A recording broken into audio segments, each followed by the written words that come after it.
The laughter in the packed, sun-drenched backyard of her childhood home. In Cedar Falls, Iowa, during her sister Chloe's lavish wedding rehearsal dinner, was supposed to be a sound of joy. But for Maya, it curdled into a thick, suffocating blanket of mockery as her mother, Patricia, her voice amplified by Chardonnay, and a lifetime of casual cruelty, decided to offer a toast that would etch itself into Maya's soul with the sharpness of a diamond-tipped blade. "And to my daughters?" Patricia chirped, glass held high, her eyes sweeping over the gathered relatives and town notables. "My beautiful Chloe, a soon-to-be lawyer, marrying into the splendid Anderson family. And my Maya," she continued. The pause heavy, the smirk undeniable. "Well, we're just so hopeful that her latest, what was it, art history degree, will eventually lead to something, though between us, I've told her she'll never wear a respectable uniform, never have that kind of discipline or prestige. Some people are just meant for support roles. Not the spotlight, not real authority. And that's okay, we love her anyway." And the crowd emitted a nervous, complicit titter, and Maya felt the heat of 1,000 suns on her cheeks, her simple blue dress suddenly feeling like a neon sign announcing "Failure." Her father looking down at his plate, her sister offering a pitying shrug, and the man she'd thought loved her, Brad, from the football star turned insurance broker pipeline, actually chuckling and patting her hand as if to say, "She's not wrong." And something inside Maya fractured then, not with a bang, but with the silent, catastrophic shiver of a glacier calving. The love she'd desperately clung to for 23 years finally letting go. And she stood there, absorbing the humiliation. The tears not falling but burning behind her eyes. A desert growing where her heart had been. And she walked away from the table, from the laughter, from her entire known world. Past the white lace and peonies, into the quiet gloom of the house, up to her childhood room still dotted with naive dreams, and she packed a single suitcase with trembling hands, her breath coming in silent, ragged gasps, the emotional breakdown so total it was soundless, a star collapsing in on itself, and as she slipped out the back door, the sounds of her family's celebration a distant, alien melody, she knew she would never return to this town, not as this broken version of herself, and she got into her old Corolla, its engine coughing to life like a reluctant accomplice, and she drove west through the night, the flat expanse of Iowa giving way to the rolling hills of Nebraska. Her only plan to put as much of America between her and that backyard as possible, her only companion a radio crackling with static and lonely highway songs. And she whispered to the darkness, a vow as quiet and firm as bedrock, "One day, you will see me in a uniform you cannot even dream of, and you will understand the cost of the girl you threw away." The vastness of America unfolded before her not as a land of opportunity, but as a crushing expanse of indifference.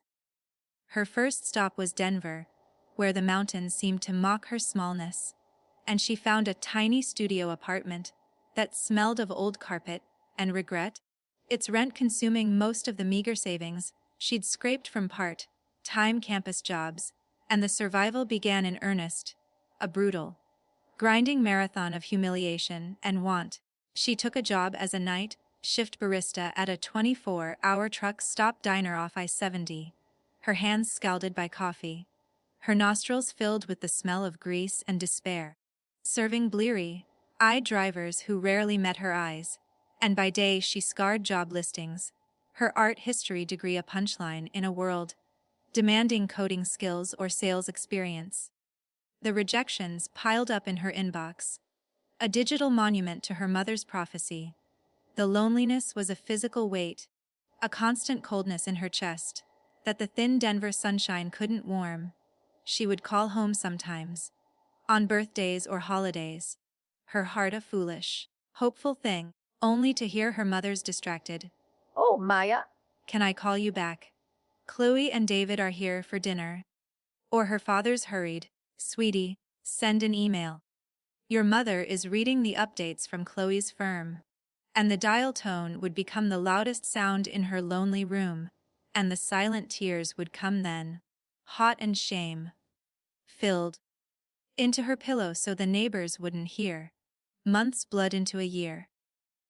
A blur of sleepless nights where she'd work the diner, come home at dawn, try to sleep through the daytime noise, and then study, not art history, but something practical, something with structure, something that promised a uniform. She devoured online courses in criminal justice, in homeland security protocols, her laptop's glow the only light in her perpetual twilight. She lived on packets of instant noodles, on dented cans from the discount grocery, her clothes growing loose, her eyes developing permanent shadows. The self-doubt was a venomous whisper. Maybe she's right. Maybe this is all you're meant for. Maybe dignity and respect are for other people, for Chloe's of the world. But somewhere, in the deepest core of her, that silent vow she'd made on the highway began to smolder, not with anger, but with a cold, relentless resolve. She would not wear this apron of invisibility forever. She would wear a uniform that commanded respect, that spoke of service and authority. And it would be on her own terms, built with her own blistered hands. And so her quiet revolution began. Every ignored call, every memory of that backyard laughter, every condescending, "Bless your heart," from a trucker became fuel. She left the diner for a slightly better day job, as a clerk in a county records office. A tedious realm of paperwork and bureaucracy, where she learned the power of procedure, of detail, of the unglamorous backbone of society, and she saved every spare penny, her social life non-existent, her entertainment-free podcasts from the FBI and DHS websites, lectures on counterterrorism, on forensic accounting, on constitutional law. Her discipline was absolute, her patience tectonic. She moved from Denver to a cheaper city, Phoenix, for a better administrative job with the state government. And there, in the blistering Arizona heat, she saw her path clearly. She would join the United States Air Force, but not as a young recruit. She would use her education, her age, her hard-won maturity to try for a commission, to become an officer. The uniform she had been told she'd never wear. The process was her new crucible. Studying for the AFOQT while working full-time, getting into physical shape at dawn in the empty, echoing parks, pushing her body beyond what she thought it could bear. The letters of recommendation hard, one from supervisors who saw her quiet diligence. The medical exams, the background checks, each step a mountain. And when the letter finally arrived, thin and official, she opened it with hands that shook not with fear, but with the culmination of every silent tear, every hungry night, every moment of doubt, and the word, "Selected," for officer training school, blazed before her eyes, and for the first time in years, she wept tears that were not of pain, but of fierce, proud release. The journey was far from over. OTS at Maxwell Air Force Base, in Alabama, was a storm of deliberate stress, of intellectual and physical demands, designed to break and rebuild. And she thrived in it. The structure was a balm, the ethos of service a religion she could finally believe in. She embraced the discipline, the haircut, the crispness of the blues, not as a loss of identity, but as the forging of a new, truer one. She graduated not at the top, but with a quiet, respected steadiness, a second lieutenant with a future. And she chose a career field intelligence, where her eye for detail, her patience and her hard-won resilience found a perfect home. Her first assignments took her to places like Omaha and Dayton, analyzing data, connecting dots unseen by others. Her career a slow, steady burn of competence and promotion. She sacrificed personal relationships, dedicating herself to her duty, earning a master's degree in strategic intelligence through night classes, her influence growing in silent, digital corridors of power. she volunteered for difficult deployments, spending a year in a gritty, tense assignment in the Middle East, not on the front lines, but in a windowless vault of information, her work contributing to missions she would never discuss. And with each step, each promotion to captain, then major, the girl from Cedar Falls receded. Replaced by a woman of immense quiet capability, her revenge was not a plot, but a byproduct of her existence. She built a life of integrity and purpose.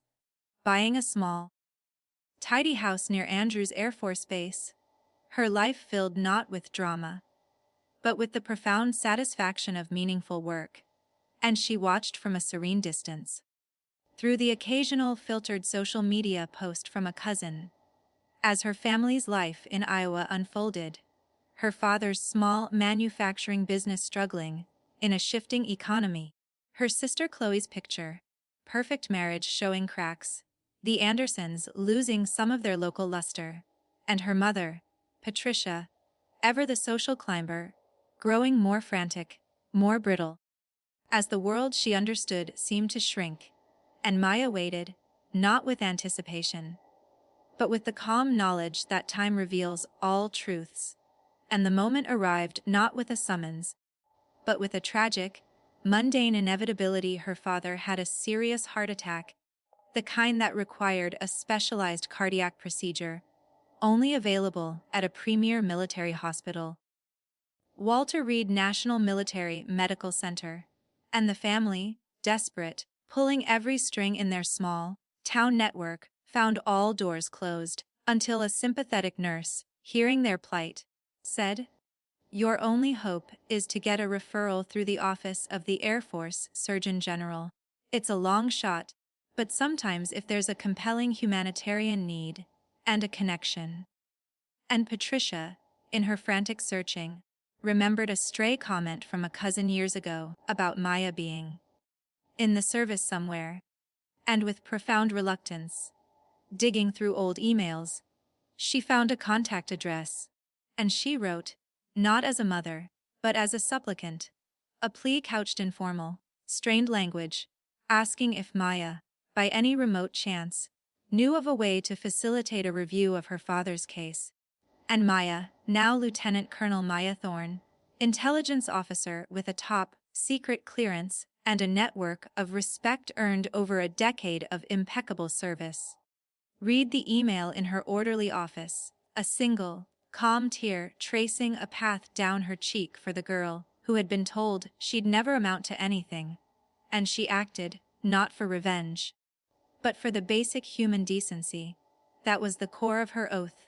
She made a single call to a colleague in the Surgeon General's office, providing only the factual, medical necessity of the case, leveraging not privilege, but the earned capital of professional trust. And a pathway was created, a transfer arranged. And when her father was admitted to Walter Reed, Patricia and Chloe, harried and scared, arrived at the imposing facility, navigating the security checkpoints with a feeling of profound insignificance. And as they waited in the pristine, solemn lobby, a hush fell, and a group of officers walked through, their uniforms sharp, their bearing radiating calm authority. And at the center was a woman, a lieutenant colonel, her hair in a perfect bun, her shoulders straight, her gaze steady and intelligent, and she was speaking in low, confident tones to a colonel beside her. And Patricia's eyes, initially glancing over, snapped back, her breath catching in her throat with a sound like tearing paper. Because the profile, the set of the jaw, the eyes, it was impossible. It was Maya. The word escaped her, a choked whisper, and the officer turned, her eyes meeting her mother's. And in that moment, time collapsed, the backyard in Iowa superimposed on the marble floor of Walter Reed, the sequined dress replaced by the crisp blue service dress uniform with its rows of ribbons, the shame replaced by an unassailable dignity. And Maya did not stop. She merely completed her conversation with the colonel, who nodded and moved on. And then she took 3 measured steps toward her family, her mother standing frozen, her face a mask of utter, catastrophic realization, seeing the eagle insignia on her shoulders. The name tag that read, THORNE. The uniform that screamed of everything she had said her daughter would never have: discipline, prestige, authority, respect. And Maya looked at her expression not one of triumph, but of profound, peaceful finality, and she said, her voice calm, clear, and carrying the weight of every mile she had traveled alone, "Mother, Chloe, Father's situation is being handled by the best team in the world. He's in good hands. You'll be contacted by his case coordinator shortly." And she gave a slight, professional nod, a nod that contained no malice, no, "I told you so," but simply the vast, unbridgeable distance between the woman she had become and the people they had chosen to be. And she turned and walked away, down the gleaming corridor, her steps echoing with a finality that echoed in Patricia's soul. And Patricia broke then, not into loud sobs, but into a silent, shuddering collapse against Chloe, the understanding that her daughter had not just succeeded, but had become a pillar of the very institution that represented ultimate American respect. And that she had done it all without them, for them, and finally, beyond them. And Maya walked out into the bright Maryland sunshine, a free woman. The chains of that long-ago humiliation finally, completely dissolved, not by a shout, but by the quiet, powerful reality of her own life, a life built on self-respect, forged in patience, and armored in the silent strength that only those who have been broken and chosen to rebuild themselves truly, deeply know.